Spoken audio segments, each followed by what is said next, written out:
الله الرحمن الرحيم نحمده ونصلي على رسوله الكريم اما بعد تیری رحمتوں کا دریا سر عام چل رہا ہے، تیری رحمتوں کا دریا سر عام چل رہا ہے، مجھے بھیک مل رہی ہے، میرا کام چل رہا ہے، تیرے نام کا وظیفہ میری زندگی کا حاصل، تیرے نام کی بدولت میرا کام چل رہا ہے۔ آج کے اس جلسے اظہار تشکر کے صدر محترم الحاج یونس عیسیٰ صاحب، آل انڈیا مجلس اتحاد المسلمین کے قومی صدر میرے محسن اور مشفق رہنما بیرسٹر اسد الدین اویسی صاحب، میرے بھائی امتیاز جلیل صاحب، جعفر حسین معراج صاحب، ناصر صدیقی صاحب، ڈاکٹر خالد پرویز صاحب، عبد المالک یونس عیسیٰ صاحب، یوسف الیاس صاحب، جمیل سیٹھ زروالا صاحب، شفیق رانا صاحب، صوفی انیس قادری صاحب اور اسٹیج پر تشریف فرما معززین شہر، میرے بزرگوں، دوستوں، ساتھیوں اور گھروں میں بیٹھی میری باعزت باوقار ماں اور بہنوں،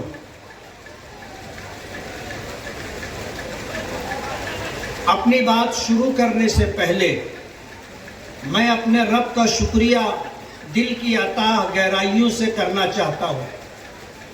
میری بیماری کے ایام میں جن ساتھیوں نے الیکشنی مہم کی باغ ڈور سنبھالی، جنہوں نے ہمیں مشوروں سے نوازا، ہمارے لیے دعائیں کی، ہماری ماں اور بہنوں نے روزہ رکھ کر میری صحت یابی اور کامیابی کے لیے دعائیں کی، میں ان سب کا مشکور ہوں۔ جنہوں نے میرے سر پر،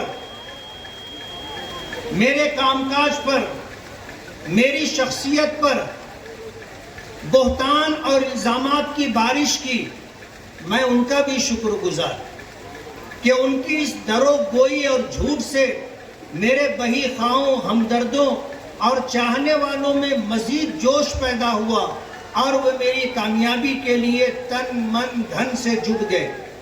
میری ذات پر کیچڑ اچھالنے ہمارے قائد نقیب ملت اسد الدین اویسی صاحب اور اتحاد المسلمین پر فقرے کسے گئے، اور ہم نے، ہمارے بہی خواہوں نے جس صبر کا مظاہرہ کیا، اللہ تعالیٰ نے اس کا پھل بھی ہمیں کامیابی کی صورت میں عطا کیا، اور معزز ووٹرز کی لاج رکھ لی۔ وہ ذات باری جس سے بلند اور بالا تر ہے، اس کی عظمت کا کوئی بدل نہیں ہے، تدبیروں اور انسانی سوچ پر اس کا فیصلہ غالب آ جاتا ہے۔ وہ جھوٹ، درو گوئی، دھوکہ دہی کرنے والوں، الزام اور بہتان لگانے والوں اور اس ذات باری کو بھول کر غرور اور تکبر کی بات کرنے والوں کو پل بھر میں خاک میں ملا دیتا ہے، اور اس کا فیصلہ ہی آخری فیصلہ ہوتا ہے۔ یہی ہمارا ایمان اور یہی ہمارا عقیدہ ہے۔ ظالم حکمرانوں اور ظالم شخصیات، نافرمان اور مغرور قوموں کا حشر ہمارے سامنے ہے۔ ملکوں کی موجودہ سرکار اور عدلیہ کے طرز عمل پر ملک بھر میں تشویش کا ماحول ہے۔ ایسے میں آپ نے مجھے کامیاب کر کے ایوان بالا میں مسلم مسائل پر ببانگ دہل آواز اٹھانے والے نقیب ملت اسد الدین اویسی صاحب کو حوصلہ دیا ہے۔ ان کے رفقا نے شہر مالیگاؤں آ کر میرے لیے ووٹ طلب کی، اور ساتھ ہی مقامی ذمہ داران نے سر دھڑ کی بازی لگائی۔ میں ان کا شکریہ کیسے ادا کروں، الفاظ نہیں ہے۔ میں سب کا نام نہیں لے پایا، کیونکہ اگر کوئی نام چھوٹ گیا ہے تو مجھے افسوس ہوگا، اور جن کا نام چھوٹ گیا انہیں بھی دکھ ہوگا۔ میں سب کا ایک بار پھر شکریہ ادا کرتے ہوئے وعدہ کرتا ہوں کہ ہر وقت پیش آنے والے مسائل اور متعلقین کو لے کر مسئلے کے ازالے کے لیے کوشش کروں گا۔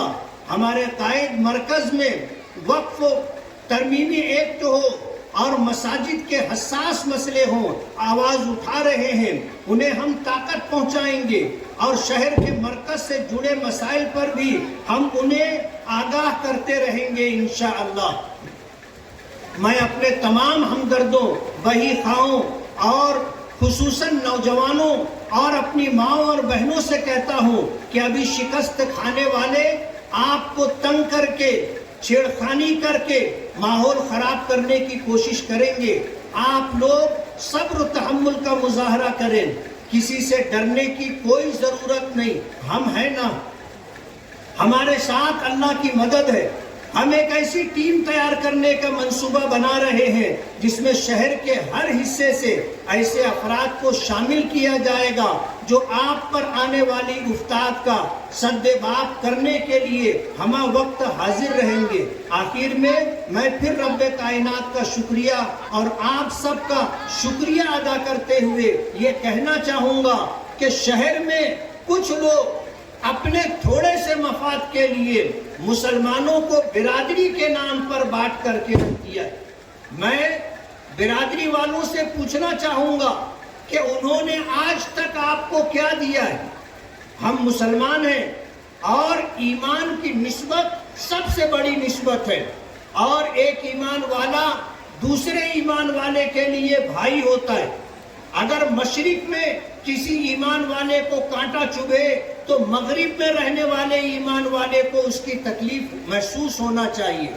آج تھوڑے سے مفاد کے لیے، ایک الیکشن میں کامیابی کے لیے پورے شہر کو برادری کے نام پر تقسیم کر دیا گیا۔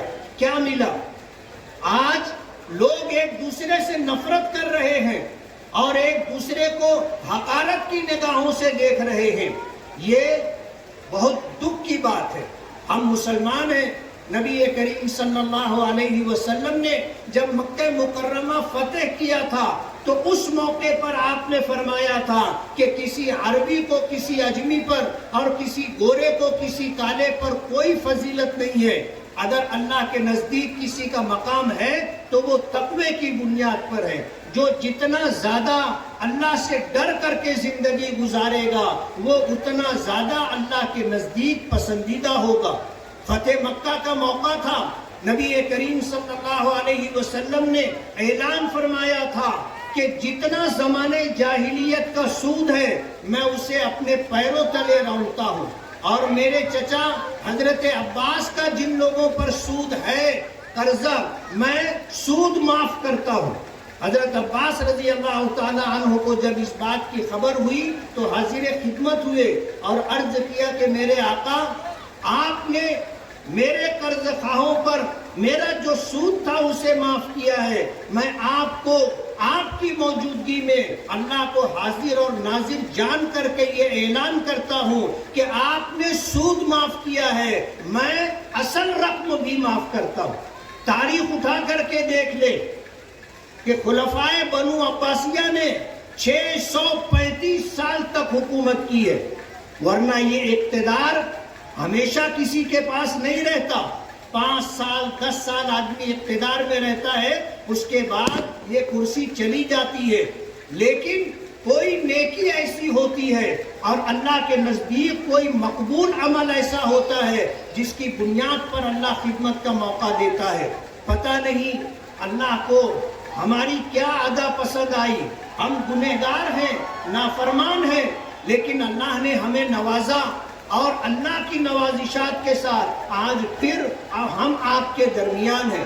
میں اللہ رب العالمین کے شکریہ کے ساتھ آپ کا، تمام مالیگاؤں کے لوگوں کا، اپنی تمام ماؤں اور بہنوں کا، اپنے نوجوان رفقا کا، اور خاص طور پر میری بیماری کے دنوں میں جن لوگوں نے الیکشن کی باغ ڈور سنبھال کر کے رکھی تھی، دل کی اتھاہ گہرائیوں سے میں ان کا شکر گزار ہوں۔